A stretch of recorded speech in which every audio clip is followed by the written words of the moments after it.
All right, we're back another Sunday on our Black Media. This is the Political Spectrum. We got Dante on the line, and we got myself right here. How's it going, Dante? Everything is going well on my end. I'm happy that the DNC convention is finally behind us. Now it's time for the real work of actually campaigning. Yeah. Um, and let's see what both candidates are going to do. I think the media is also getting tired of Kamala Harris running from them. So now it's really time to both people to put their vision forward, and let's see who's going to win. Um, I think it's going to come down to electoral college votes, as it always does. No one cares about the popular votes. So I think Trump has a stronger chance in winning that. Well, I think. Well, go dogs. This is what I'm wearing today. I think you're going to be surprised, like Florida State was in Ireland yesterday, and I think we're going to see Kamala Harris equals Georgia Tech, Trump equals Florida State. But it's funny you should bring that up. It's funny you should bring that up.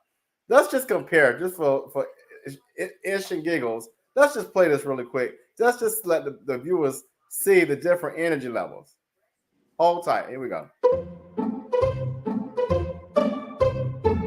We want to remind all our delegates, our alternates, and guests that maintaining order during the roll call is extremely important. It is our honor to cast 31 votes for our next president, Donald J. Trump. If the convention is not in order, it's difficult for the secretary or presiding officer to hear the vote announcement. Georgia, how do you cast your vote?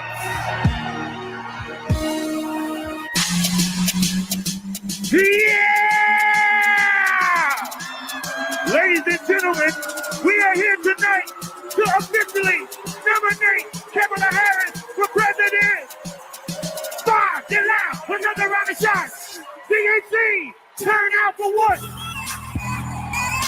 In the spirit of good trouble, Georgia cast 123 votes for the next president of the United States, Kamala Harris. Wyoming, the cowboy state, is Trump country. We've supplied the highest margin of victory for President Trump in both 2016 and 2020. And with that, Wyoming, the cowboy state, casts all of its 29 delegates for President Donald J. Trump. We are honored to be representing the great state of Wyoming. Both the first state and territory in this nation to recognize a woman's right to vote, and the state that 100 years ago elected Democrat Nellie Taylor Ross, our nation's first female governor. With that legacy in mind and heart, the Equality State cast all of our votes for the woman who will be the first woman president of the United States. Say it with me now, Kamala Harris! There's nothing pro-life about letting women suffer and even die.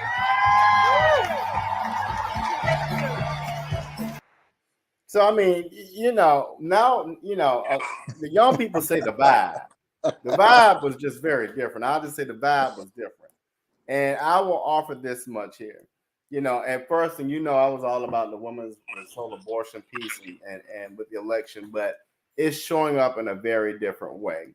But I will say, I know we've texted about this in our small group throughout the week, but the energy and the speech she gave was just eloquently. I've never seen Vice President Harris so powerful, so poised, and just she couldn't have been more perfect than she was. I mean, I think, it's going to be very difficult for, Trump to catch up, in my opinion.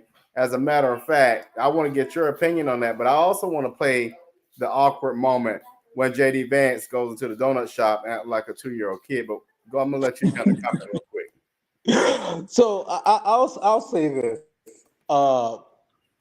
In regards to the two conventions, so yes, the Republican convention was a little bit more traditional, and you had your Democratic convention that was very Hollywood centric. So I get that. I think Kamala Harris did a wonderful speech. And I'm happy to hear you say that she did a wonderful speech, because earlier this year in 2024, you didn't think too fond of Kamala Harris, but it wasn't just you. It was also the entire Democratic Party. Bringing out Little John just to turn down and get low. Well, when people look at their bank account, that's exactly what they feel like. It's turning down and it's getting low. So you can bring out all the celebrities that you want. It's not going to make people feel good. It's not going to make them feel joy about it. And, you know, one day I really do want to see a woman president. I do. But I think when people get into that ballot box, it just won't be Kamala Harris. I don't know. You know, we're on our first 10. So everybody who's watching for the first time, this is our first 10. We always start with, you know, was hot on the spot. So, but I want to talk about this right here. Y'all want to talk about awkward? This is the most awkward thing I've ever seen in my life. But let's hit play. Hold on, let me get my mute. Let me get my sound on. Oh yeah, I saw this. So the sound isn't playing. I don't know what's going on here. You need the sound for this. Yeah, I was, you know, I was confused. Here we go. Let's. You know, shout out to Valdosta. Perfecting your swing is. We're not going to play, you know, we're not going to support this particular commercial, but shout out to Valdosta. All right, here we go. Good. The zoo has come to town. Thank you for letting us come in here. Yes, sir. Yeah. It looks like is everybody else in here? All right, one of the few. Okay. On video, Vice President. Good to see you. Okay. Okay. Random silver and stuff. Beginning of July. Okay. For this year. Okay. Yeah. How about you, sir? Almost 2 years. Okay. Good. How long? Everything. Just everything. Yeah, it'll be a lot of glaze, cinnamon rolls, just whatever makes sense. Ma'am, if you don't want to be on film, you're good. Yeah. If you don't want to be on film, you're okay. Yeah. How long has this place been around?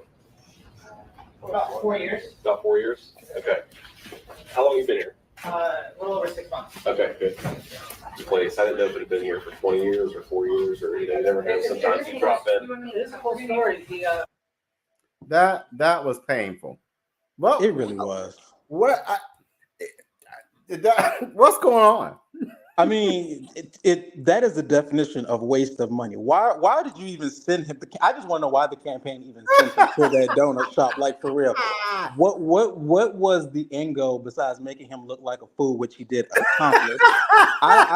They should have at least, you know, had it right. It is so easy and this is pissing me off about the Trump campaign. You can beat Kamala Harris. The only thing you have to do at this point is just get in front of a bunch of cameras and start talking. She ain't doing it. So JD Vance, only thing he had to do was just go to the local media, have a little town hall, have a little empty chair, and just make fun of Kamala Harris doing something that she's not doing. But you go to a donut shop and look like, I can't even say what I want to say because it might come off racist, but he looked like a fool. I don't know. That's my comment on it, and I don't know. And of course, the lady don't know. I don't even blame the representative. Talk about, well, who are you? You ain't Trump. Like, she would have known. Well, and in those types of moments, that honestly, I blame his staff. If I'm JD, I'm pissed because the staff should have went in there. And, you know, this is a guy who's about to run for VP or something. They should have did the Kamala Harris, right? Screen people. Got it. No, you gotta. And I'll be real. The average voter in rural areas may not be aware of who these people are, even if it was Kamala. They may not be aware.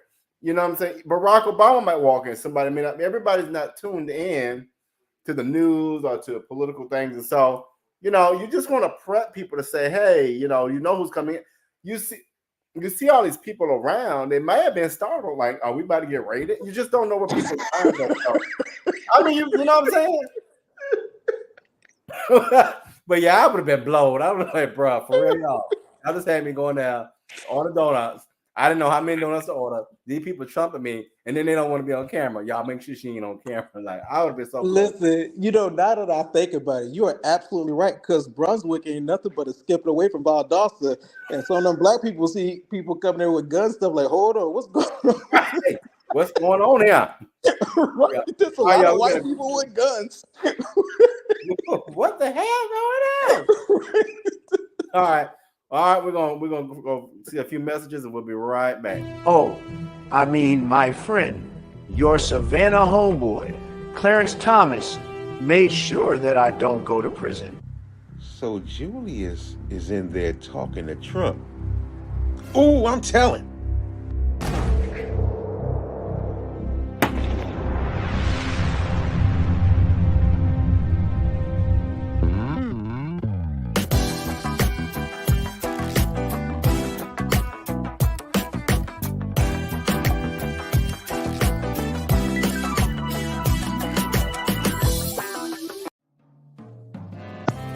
Need your garments cleaned with care and with a professional touch? Then bring them to One Price Cleaners in Garden City at the Old Farmers Market on Highway 80. Service you can count on.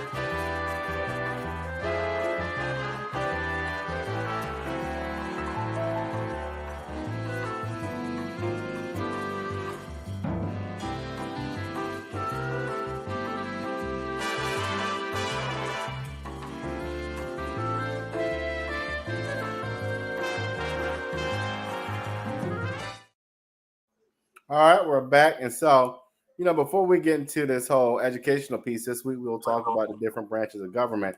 I know, Dante, let's just uncover one piece of legislation that we talk about, and this is really important to people, and that's the economic conversation, right? So let's compare by candidate. And I'm going to tell you all of us use different references. Let me make sure you all can see this and you all don't. I wanted to pull one that wasn't more so a video. This is from the Tax Foundation. So where did the candidates stand on policy, right? Tax policy has become a significant focus of the election. And so let's just see what we got right here. So I'll go through, what we got here for Kamala, and then we'll kind of compare it to Trump. But Harris has announced her new tax and economic policy, which is opportunity economy, exempting tip income from taxation, expanding the child tax credit, earned income tax credit, and premium tax credits, implementing new tax incentives for housing, and continue the same policies put forth in the 2025 budget of the current administration, or may propose additional tax policy changes.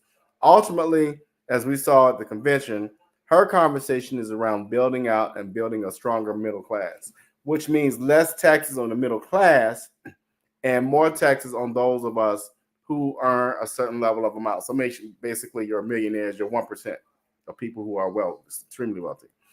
Trump would impose a universal baseline tariff on all U.S. imports, impose a 60% tariff on all U.S. imports from China, make individual and estate tax cuts for TCJA permanent, lower our corporate income tax rate from 21 to 20%, tax large private university endowments, consider replacing the income tax with tariffs, exempt tip income from taxation, and exempt Social Security benefits from taxation. Trump is considering expanding the child tax credit to a $5,000 universal credit.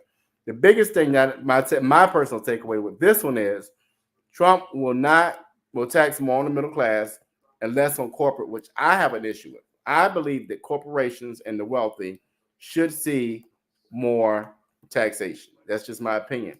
If it makes sense. Honestly, my whole idea with Reagan created this mess. Reagan created this mess with the trickle-down theory. And it makes no sense to me that I give you a whole bunch of money as a person who owns a business or a wealthy person, and in my brain, it's going to somehow trickle down to the working class. That's silly to me. But this is what we have. What are your thoughts on it?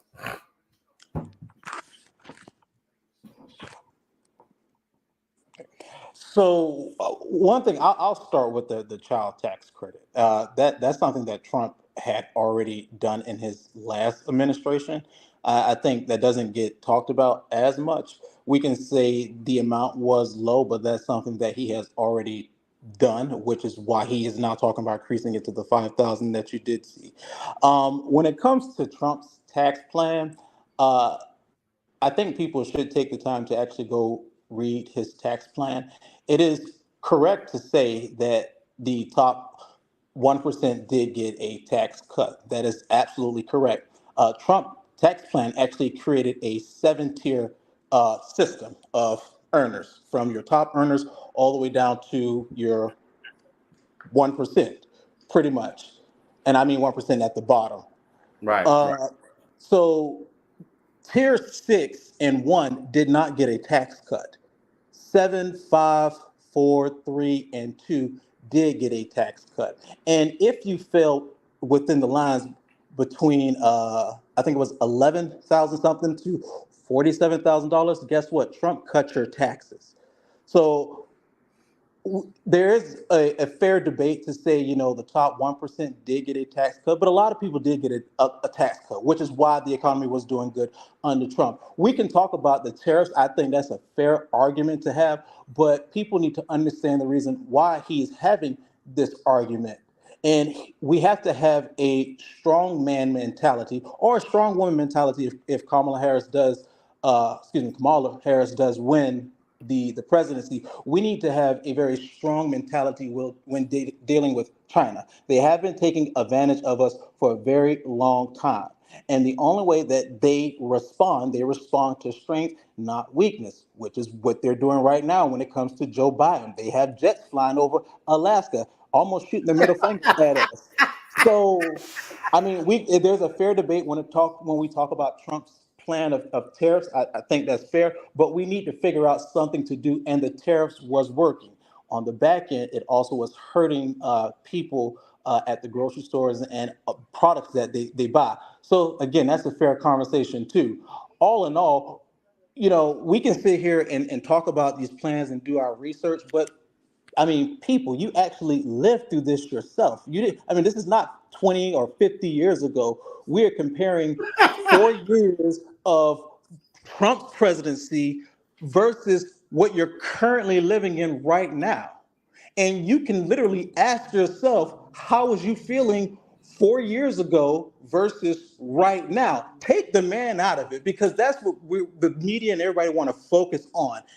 The white man from New York City that everybody ever held a grudge against a white man on earth now hold that anger towards Donald Trump. This is not how this works. Well, somebody posted this morning.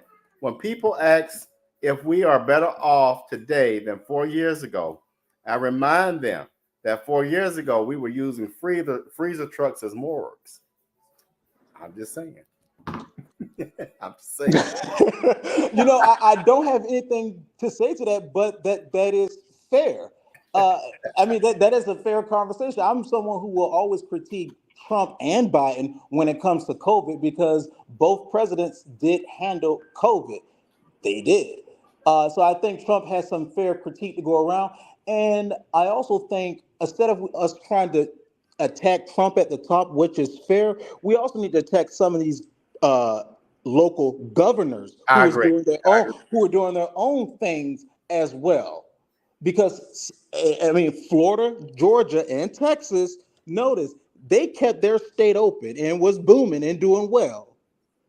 It's an interesting conversation. We need to have a fair conversation, and that the problem we have. And I will say this, and I'm going to. When you say fair, what do you mean? Because we have yet to our U.S. government cannot answer the question of the origins of COVID. Instead of the news really trying to attack Donald Trump on everything, that should be a serious question that we should be asking the government, because American citizens did die, and supposedly another country released a biological weapon, which could have been Resident Evil, Walking Dead. You ain't lying.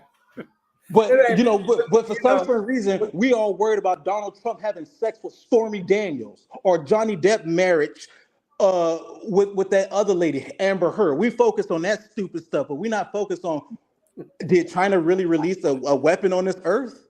Come on. Well, I will say this, and this is across the board, which is very problematic in my opinion, and there's not a lot of working across the aisle and having real conversations about these things. I think both sides have fair conversations when it comes to these policies, right? Even with capital gains, I think there's some work to do around capital gains. The one thing I was proud to hear from Vice President Harris is her idea to build out wealth in the middle class, right? And so this whole idea of the tax credit, the incentive to buy homes, where she will supply $25,000 for your first-time homeowners down payment, making sure that we put homes and address the affordable housing crisis. That's important. That has been your bread and butter of the middle class for years, is home ownership. Now, the one thing I think is fair is to say is if you have that piece, you build out the middle class, you build in these tariffs, you look at the corporate gains and all of that, I think you have a fair way of saying, you know what, we can really build back. What we have seen, though, a lot of is us versus them instead of a compromise and building out a win-win system that's going to be beneficial for the American people. That's what I would like to see instead of this us versus them. That's where I am with it. So I would love to hear both candidates talk more about affordable housing, because I do agree with you. It is the bread and butter of the middle class. So I like Kamala Harris' idea, and that's all that I think that it is. I don't think it can be anything put in reality, because if you do that, I'm pretty sure the developers will find some way to add that $25,000 back to where the customer has to pay for it anyway. So, and even Democrats are coming on national media. I mean, that's just a wishful thinking. That's something that's not going to actually happen. And that's just giving people something to hope for that's not going to come into fruition. I do think both candidates need to have a serious conversation about affordable housing and how to make it attainable for people, and not just where people can rent, where people can actually own their own home, and none of this secret shadow companies that's buying up all these properties in the United States of America that no one's really talking about. Is three companies that just keep buying up all these houses everywhere. The government really needs to look into that and not do business with those developers or companies. But we do need to have a conversation about it, and no fairy tale wishful thinking that's not going to happen. Yeah, that is going to be interesting. Well, we're going to step away for another quick little break, and we'll be right back. Why did you decide to dress like this today? This is not even your flag that you're wearing. You like it? I dressed for Memorial Day. Sweetheart, it is not Memorial Day. It is Independence Day. I didn't care too much for that movie. I think Men in Black was better. You know what? Never mind. Why aren't you dressed in your American clothes? I'm not a patriotic person. It is not what you do for your country. It is what you did with your country. Wait, was that right? Yes, that was actually perfect. I can tell you've been watching that Captain America After Dark show. It is Mr. America After Dark. If you look for that guy trouble, he will give you double. He actually has enough trouble of his own. This guy goes to the clubs at night, committing all kind of financial sins. It's a lie. My God will punish you. And then Mr. Murray, from that Financial Sins show, he liked to dress up as the Money Mantis. And then he goes right in the club after him and takes him down for those financial sins that he be committing. Thunder fire you.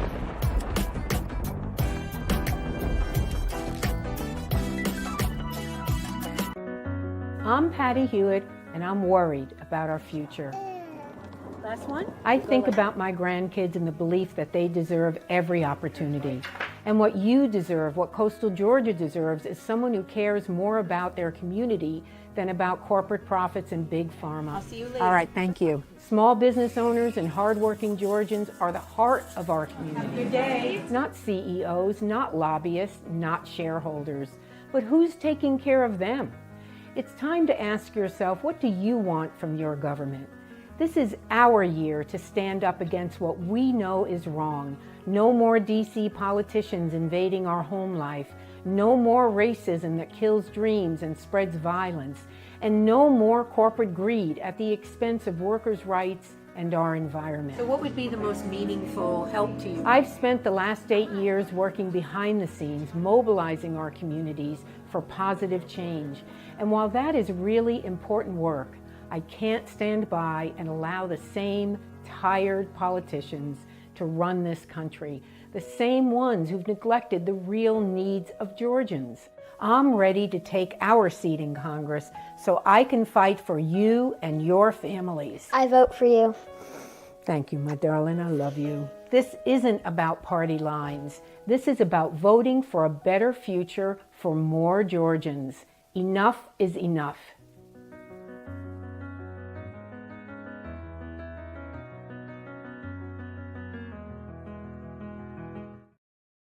All right, we're back. And like I say every week, we're not endorsing any particular candidate. All candidates, regardless of affiliation or party, may advertise on this platform. So if you want to do that, you contact Julius Hall. But we do not endorse candidates. We're just paying the bill by playing the ads that they pay for. So, hey, quick question. So Bernard has a show called America After Dark. Yes. So is that him smoking a cigar, cussing, and drinking whiskey about America? No, I can't speak to that. You got to tune in every Saturday at 10 o'clock. They might have you on there. But really quick, let's play this. You know, part of the underpinning of this show, you all, is to educate people on voting and what it means to vote and all the pieces that are pertaining to that. And so let's start with the power of the president so people have an understanding of what it is that the president does, because I don't think people always really understand that. So let's play this really quick. The President of the United States is often described as the most powerful person in the world. The person who occupies the Oval Office represents a population of more than 320 million people and oversees the world's largest economy. As Commander-in-Chief, the President commands all 5 branches of the U.S. Armed Forces and a military budget that tops $580 billion annually. The President decides where troops are stationed, where ships are sent, and how weapons will be used. 886 generals and admirals take their orders from the President, along with some 1.4 million active frontline military personnel and 1.1 million active reserves. The President is the only person who can access the secret codes necessary to launch a nuclear attack, and is effectively responsible for more than 4,500 active and inactive nuclear warheads in the U.S. arsenal.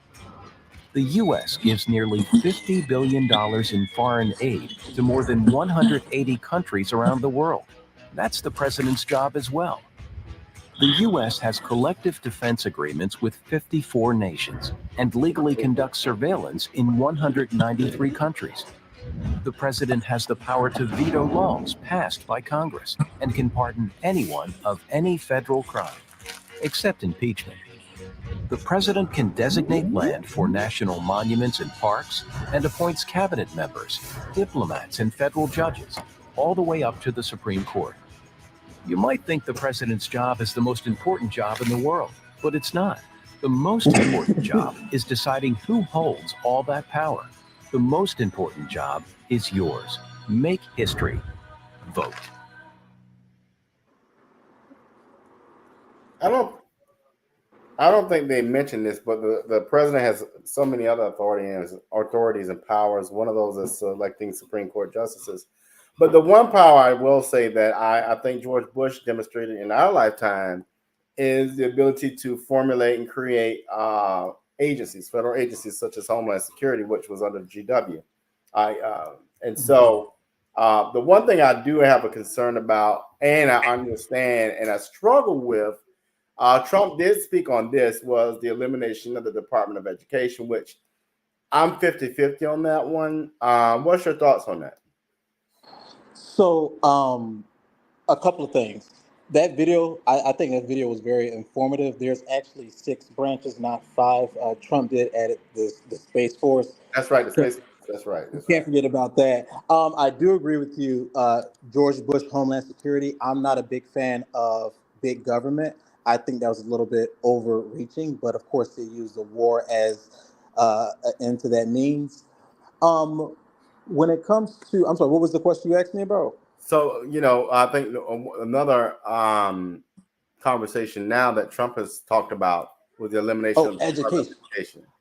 So I'm not for eliminating it. I do think we should have a conversation about it and reform to see what is working.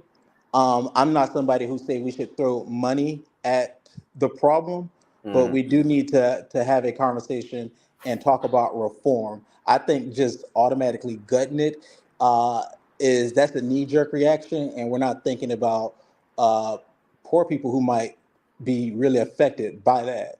But we need to have a conversation about the Department of Education, really, because it seems more political than anything. No, I totally at times, and that's even when a Republican is in office or a Democrat. No, and I totally agree with you. I think this is one, that's how Homeland Security was created. Like you said, it's very knee-jerk reaction. We got to do something instead of putting the people in the room who run the committees who, a lot of times it would be good to have the committee chairmen and the people in the committees in the room and governors and people at different levels having a conversation on both sides of the aisle and having real conversations, because I think there's benefits to all agencies, but there's also deficits. One of the agencies I don't really see the need for, honestly, is Homeland Security. Like you said, I think Homeland Security could have been an easy addition to a department that existed as an associate branch, right? So you have your military branch. Why not make that as a one-off of your military branches? I'll give that to your reserves. I don't know, but I think, like you said, we pour money into problems and we still haven't resolved the problem, which is terrorism. And so, I don't think our government always takes the right look at things. A lot of times it's like you said, let's throw money at the problem, let's knee-jerk, let's make a feel good, put this Band-Aid on it, but the bleeding continues. Right.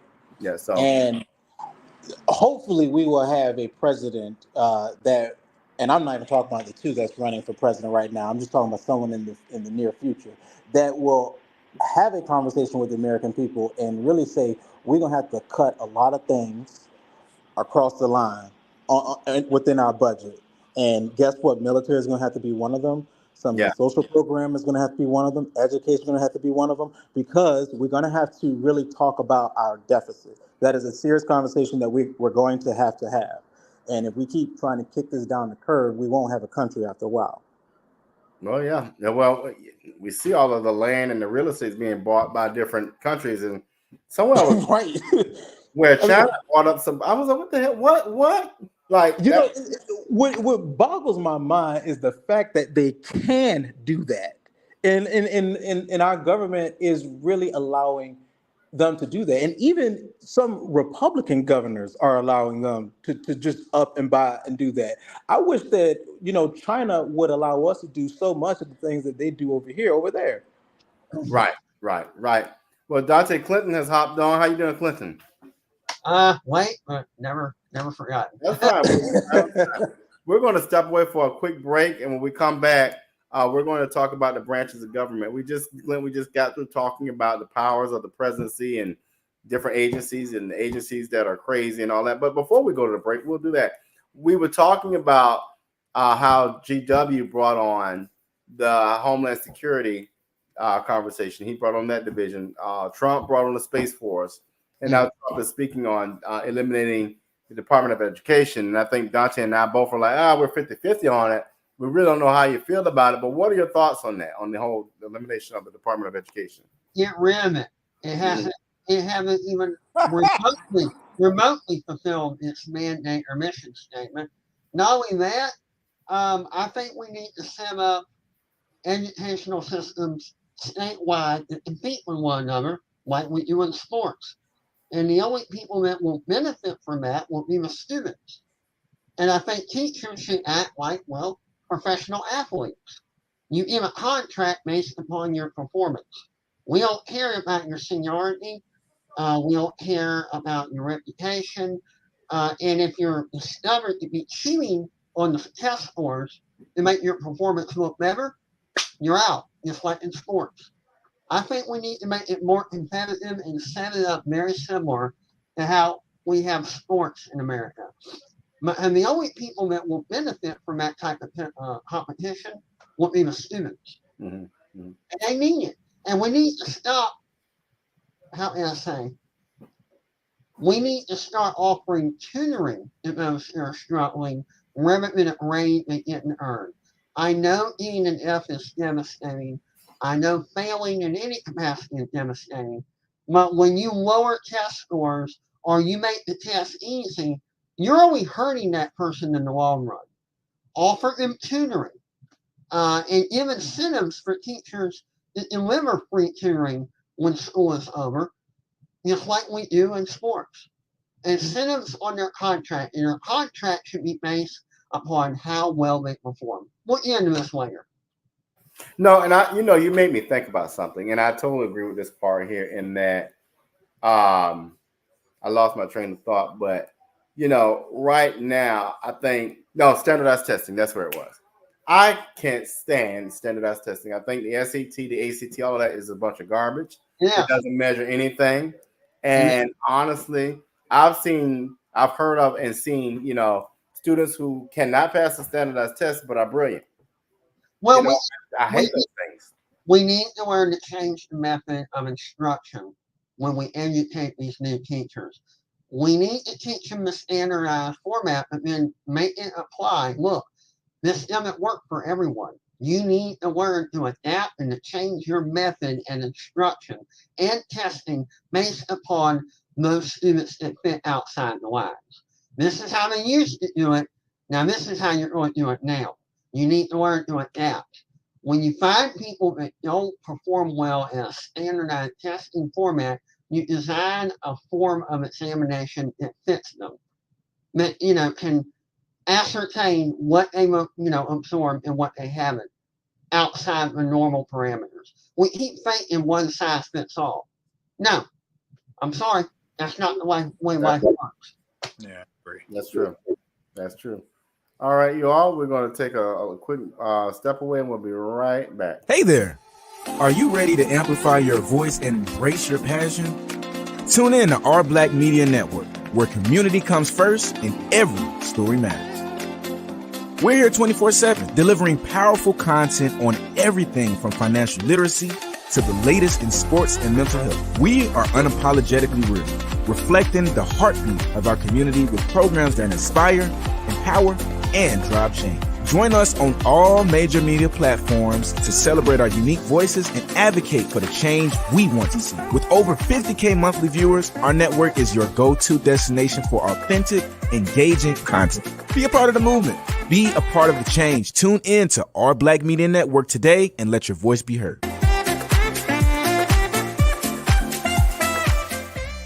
See, that's why I like the Rebel. They actually made an excellent point. You women do need to start sharing your husbands. It'll make the world a better place once y'all realize that. Out of everything they talk about tonight, that is the only thing you remember. There are 8 billion people on this planet. 6 billion are women, 2 billion are men. So if you do the math, that is 3 women for every man. The scale has to be balanced, and polygamy is the perfect balance. One man and one woman is all the balance that's needed. Okay, think about this. If I had 4 women, you be my front woman, right? If I had a side chick, I would have to at least get one for the other side because there's 2 sides. And I would have to have one behind me. That's the backup chick. Just in case one falls off at the side, you always got to have that backup. I am the only queen in your kingdom. Don't get any ideas, Zoo. Now, all I'm saying is you should at least think about this.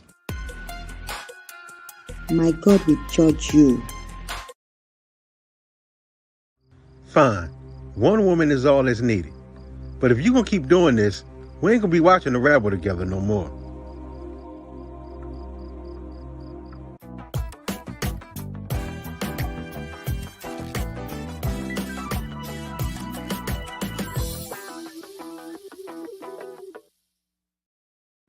All right, we're back. So you all, let's take a look at, today we're talking a lot about the educational piece of this thing and what it means to vote. But let's take a look at the three branches of government, and we'll talk about that.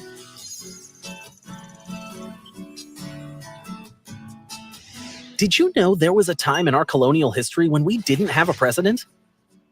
Before we became the United States, we had a king who had all the power. The American Revolution changed all that. And when it was over in 1783, America needed to create a government. The founders had to work out what to do next. First, they wrote a set of rules called the Articles of Confederation. But these rules were not strong or detailed enough. So, in 1787, the founders wrote the Constitution to create a system of government separated into three parts, like branches on a tree. They started with the legislative branch, also called Congress, whose job it is to make new laws. Congress has two parts, called houses, the Senate and the House of Representatives, made up of people who were elected by the citizens of their state. Next, the country needed a leader, but the founders did not want another king. So, they set up the executive branch to be led by a president, elected by the people. George Washington was the first president of the United States. The president is helped by the vice president and a group of people called the cabinet. Their job is to help the president make decisions. On November 26, 1791, George Washington held the first ever cabinet meeting with just 4 members. And finally, the founders created the judicial branch. It is made up of a system of courts set up to review laws and settle conflicts. The highest court of all is the Supreme Court, made up of judges called justices. At first, they were all white men, but now it's a mix of men and women from different backgrounds. The Supreme Court decides if the laws created by Congress and the actions of the executive branch are constitutional. That means they follow the Constitution. The founders were pretty smart. By dividing up the government into different branches, no one branch had total power or control. It's a system called checks and balances, making sure the government is fair and representative of all American people. Why do you think having a system with checks and balances is important?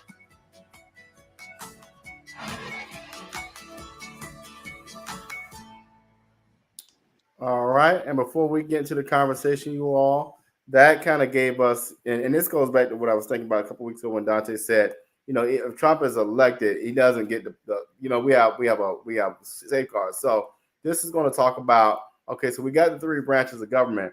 Let's talk about checks and balances. So let's play that really quick. All right. Here we go. We're going to play this last one.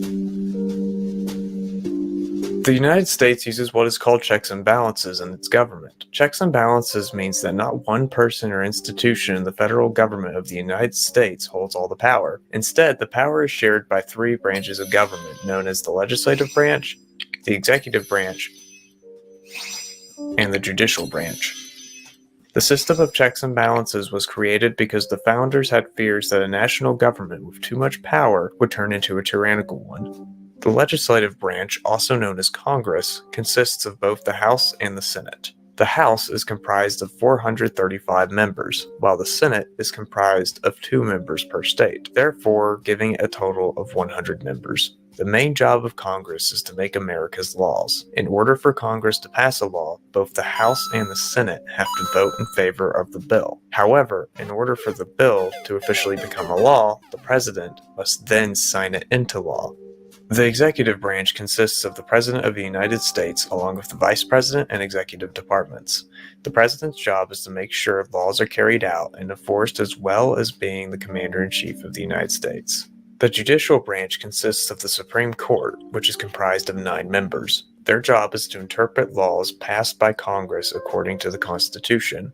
Though each of these branches have their own roles, each institution has a way of keeping the other in check. Let's take the legislative branch, for example. Though the job of making laws is given to Congress, a law that has been passed by both the House and the Senate then has to go to the President, who decides whether or not to sign the bill into law or veto it. When a president vetoes a bill, it then goes back to Congress, and if Congress votes on the bill again and both houses vote 2/3 majority in favor of the bill, it then becomes law despite the president's veto. Here we see an example of the president checking Congress and Congress checking the president. Now we move on to the executive branch. As I previously stated, the president is the commander-in-chief. However, despite the president having control over the armed forces, it is up to Congress to declare war. Congress also has the power to check the president via impeachment. In order to impeach a president, the House must first vote to impeach the president by a simple majority. Impeachment, however, is just formally charging the president of a crime. In order to then convict and remove a president, the Senate has to vote 2/3 in favor of convicting the president to remove him from office. Lastly, the judicial branch is made up of the Supreme Court. In order to become a member of the Supreme Court, the president picks the nominees, which the Senate then votes whether to confirm the nominee or not. The members of the Supreme Court can then interpret laws passed by Congress according to the Constitution via a process known as judicial review. If the Supreme Court interprets a law as unconstitutional, it can then strike down a law passed by Congress. Congress also has the power to impeach Supreme Court justices. All things considered, this system allows all three branches of government to check on each other while keeping the balance of power. Political Minute out. All right. What's your reactions, Clinton? Then Dante? Things have changed. Number one, we have never been a democracy. We're a Democrat republic. Number two, over the last, I'm just going to guess, 120, 140 years, the legislative branch has been working on reducing the power of the executive branch. The executive branch does not hold nearly the power that it held back when it was first created with George Washington. Also, population can be manipulated in order to give more representatives, or shall we say, people in Congress in the House of Representatives. There's a lot of games being played and power plays in our government now to give one branch out of the three more power than the other. At the moment, in my opinion, the legislative branch, Congress, has the most power out of the three branches. At one point in time, they were all equal. That time's gone. As far as the Supreme Court, the judges are supposed to serve a lifetime, and they're always supposed to interpret the laws that are passed by Congress and the executive branch. Nothing more. But yet people have assumed that the Supreme Court can pretty much make law. No, they interpret where a law is legitimate or not. That's really all they can do. Your input. All right, Dante, your reaction? So I agree with everything that Clint said, but I think he meant that we are a constitutional republic. Correct. Yeah, that's what we are. So Clinton is absolutely right about the Supreme Court. I'm going to actually start there. The Supreme Court job is not to write law, and a lot of people are not educated on exactly what they are there to do. And it's being really hyped up by, or orchestrated, I should say, by people that just want to remove certain Supreme Court justices from the bench and put someone that they prefer in. When it comes to Congress, Clinton is absolutely right. They hold the most power. They hold more power than the president. The problem as of late, in my opinion, and some people in my party might be upset that I say this, but it really starts back in the Tea Party, where a lot of extreme people just really started to run for office. And I mean extreme people on both sides, Republican and Democrat. And there was an audience that started to elect these people. And the reason I'm calling these people extreme is because they get to Washington, D.C., and their favorite word is no. They're not trying to reach across the aisle to figure out how to work on issues. We're not going to agree on everything, but there is some things that could be agreed upon. And some of them, as of lately, are really just going to Congress just to be a social media influencer. I'd like to point out something as well. Too many bills are being introduced. They have pork, and we all know pork is a fancy slang term for adding things in the bill that have nothing to do with the bill.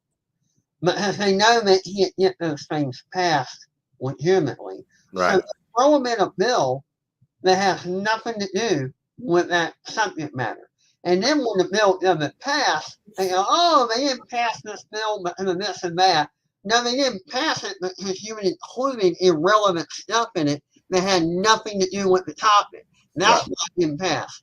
And so a lot of the bills that, whether you're Democrat or Republican, or Libertarian or whatever, that passed that you're, or didn't pass that you're upset about, they didn't pass, and they had stuff in there that was irrelevant. Yeah. You know, and the few politicians that took the time to actually read the bill realized, wait a minute, this has nothing to do with this bill. This has nothing to do with this bill. No, I'm not voting for this. Or they vote for it because they know they can sneak what they want into becoming a law because they're the ones that put that part in that bill that had nothing to do with it. And another way to trick people, make the bill so long for the politician to read that they're like, the hell with this? This is I'm not reading this. Right. And right. We see it locally. I mean, what else would we that? Thank God for AI now to just right summarize everything for you. Just let AI write the bill. Another thing, the presidential power has been diluted ever since FDR, and here's why. When FDR got elected to a fourth term, okay, if he had lived, that would have been 16 years.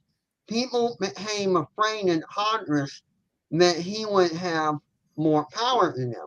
He didn't at the time, but they were afraid of that. So they thought, well, we'll limit it to 2 terms. That way they can keep from becoming, you know, a Met House power. Right.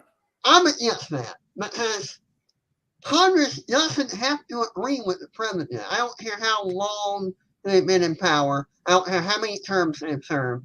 They can strike down anything the president, you know, introduces.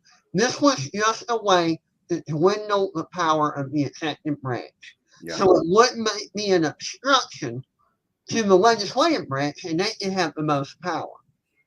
And if you look at most of the things we're complaining about, we're acting like a precedent where it's Harrison Trump or Chase Oliver or Cornel West can resolve everything. No, Congress still holds all the cards. You want to blame the inflation on someone? Blame it on Congress. They did not have to agree with Biden or Harris did. They could have said no. They didn't. They went along with them. We do not place enough blame on the House of Representatives or the Senate, and we need to start doing that because they have the most power. But they want people to think the president has the most power, the Supreme Court has the most power. No, you guys do. That's right. You guys vote in all this stuff. You guys run the economy. You could have stood up against any president, no matter who was in power, and went, no. That's all you had to do. And the president, president can veto, but guess what? Then Congress can veto it, and it's just back and forth forever, and nothing is done. So do not be fooled. But Congress has the most power. So no matter who is elected, when this whole election is over, Congress holds all the cards. That's it. I want people to know that. That's true. Well, y'all, we reached our time, and we'll be back in a couple of weeks. But we've been on the political spectrum. We'll see you all next time, and make sure you tune in to all the other podcasts on Our Black Media. Y'all have a great week now. Bye-bye. See you.